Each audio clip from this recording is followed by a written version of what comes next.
This is the dashcam footage of rookie Delaware State Police Trooper Hassan Hollis. Hassan was stationed on a highway on-ramp right next to a stalled vehicle waiting for a tow truck to arrive when he spotted a red Buick Regal. Only minutes before, a radio call had gone out for all officers in the area to be on the lookout for a vehicle that matched that very description, as it was linked to a possible kidnapping. Hassan quickly ditched the stalled vehicle and began chasing it down the highway.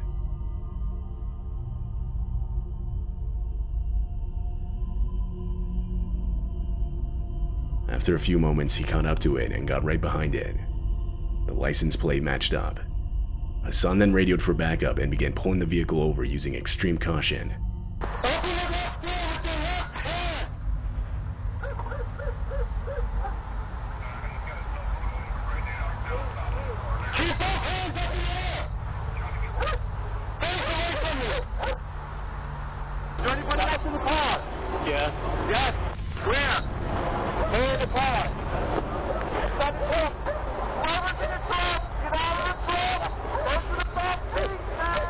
Inside the vehicle was 35-year-old Louis Coleman. When asked if anyone else was in the vehicle, Louis would explain how someone was in the trunk. Upon opening the trunk, police would find the remains of Jassy Correia inside of a suitcase. A suitcase which Louis was later found to have purchased only a couple days earlier at a nearby Walmart. Along with this, he also purchased other items, such as duct tape, surgical gloves, and safety goggles.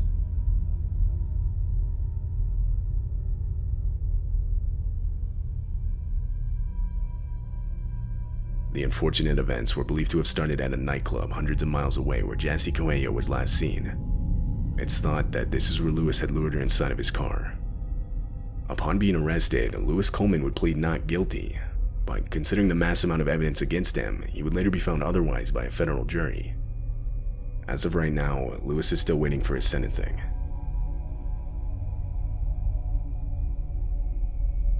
It's November 19, 2017 in Clearwater, Florida. Two police cruisers, both with their own dash cams, were responding to a traffic stop on North Keene Road. Just 2 minutes after they arrived, a small plane hovering in the air slowly comes into view. But it quickly becomes clear that it's descending and heading straight at them.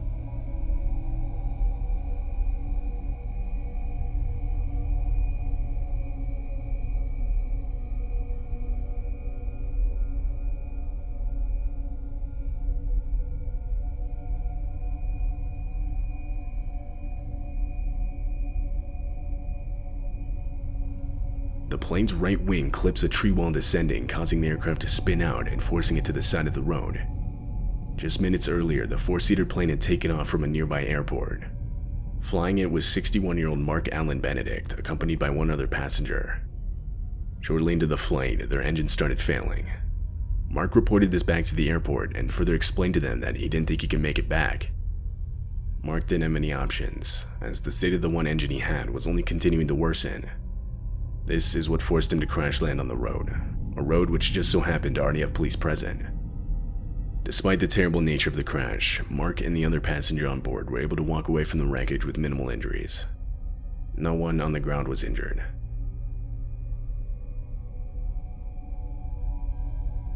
This footage was taken from the dashcam of Arkansas Police Corporal Randy McAdams around 3 a.m. on October 15, 2005.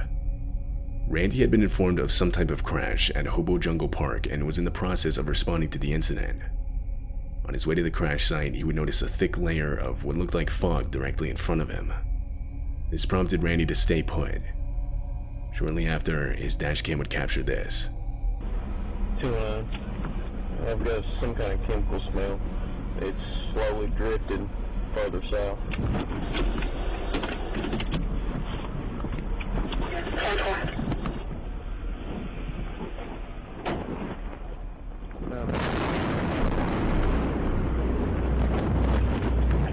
Explosion, Hobo Jungle. We may engulfed in flames. Phil 90, all right? Damn, oh.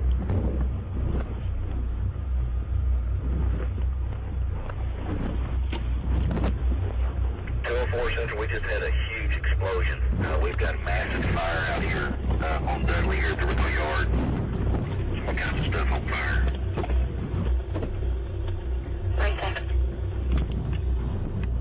Just lost power down here on the hill.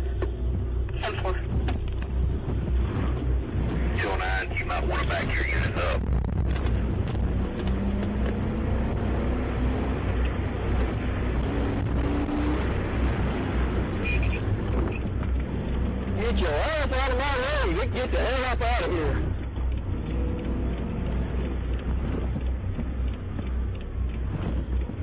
Randy desperately backs away from the explosion and is able to make it out of its range. It turns out the crash he was responding to was a train crash at a nearby railroad yard. The collision resulted in the puncture of a tanker carrying propylene, a compressed flammable gas. This is the fog Randy had originally seen when responding to the incident. At that point, the gas wasn't yet on fire. It wasn't until it reached a nearby house that it was set ablaze. It's believed that the house's water heater is what was responsible. This is what then caused the extreme explosion seen in the dashcam footage.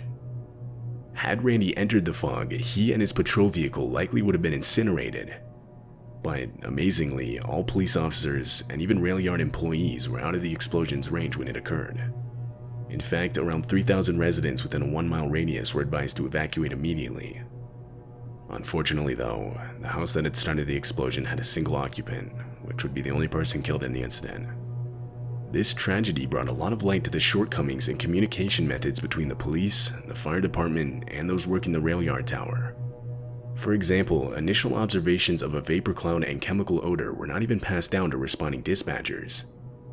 In response to this, the city has since modified some of their communication protocols.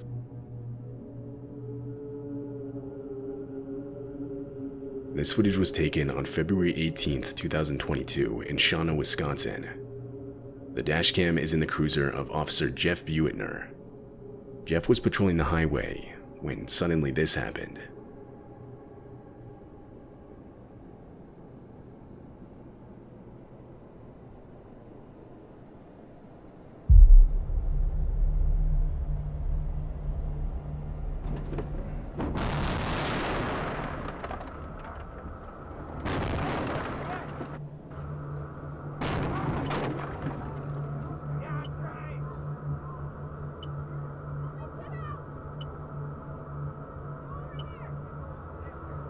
A pileup of cars comes into view, but same as everyone else, the icy conditions didn't allow enough time for Jeff to slow down, forcing him to crash. Before he had time to get out, cars from behind him would begin to slam into his police cruiser.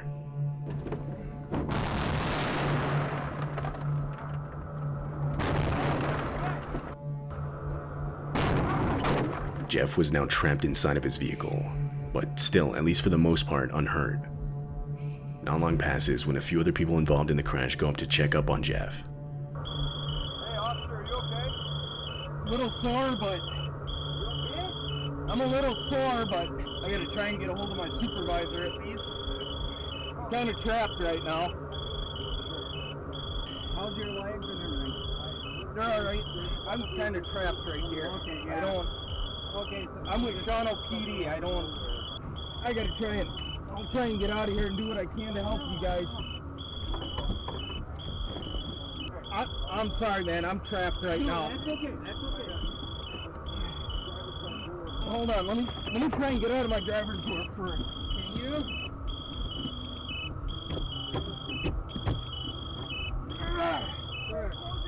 Can you? Nope. Nope. We got it open. You got it open? 6 minutes would pass until Jeff was able to free himself. From there, he immediately joined in helping other stranded drivers. A total of 39 vehicles were involved in the pileup, resulting in 10 people being injured.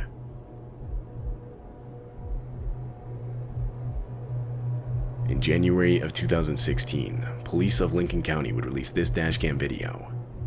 Driving the cruiser is Deputy Jeremy Gatney, who was on a routine patrol in the area at the time. As he nears an intersection, Jeremy notices an obstruction in the roadway.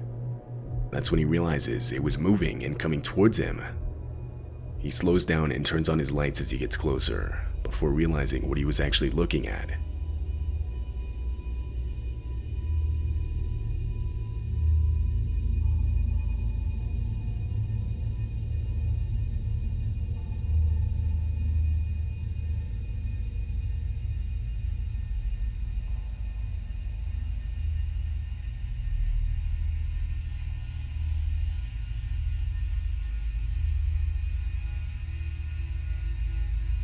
An infant child running in the middle of the road right up to Jeremy's front bumper.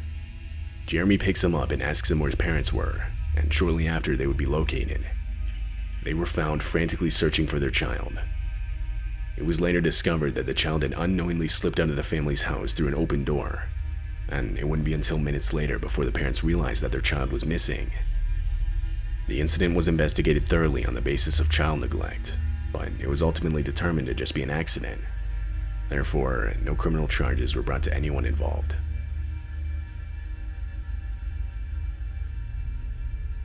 On the morning of February 24, 2015, police would receive multiple calls from a neighborhood in New Jersey reporting a strong smell of gas in the air. Police, firefighters, and utility workers would respond to the calls. They suspected a gas leak and were quickly trying to locate where it was coming from. Meanwhile, 75 different homes in the nearby area were evacuated. Then, caught on one of the responding police cruiser's dash cams, a sudden explosion.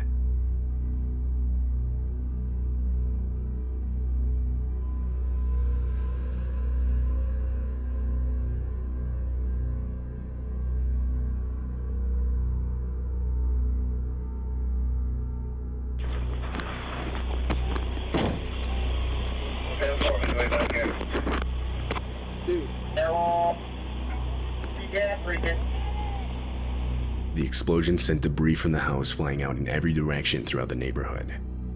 The home was blown clear from its base, though it was under renovation at the time and therefore empty of people. However, 15 people would still be injured from the blast, most of which being firefighters and utility workers. Some even being critically injured and having to be airlifted to nearby emergency rooms. It's believed the explosion was caused by a 2-inch gas main that broke, but how it broke in the first place, or what ignited the blast, is still unclear.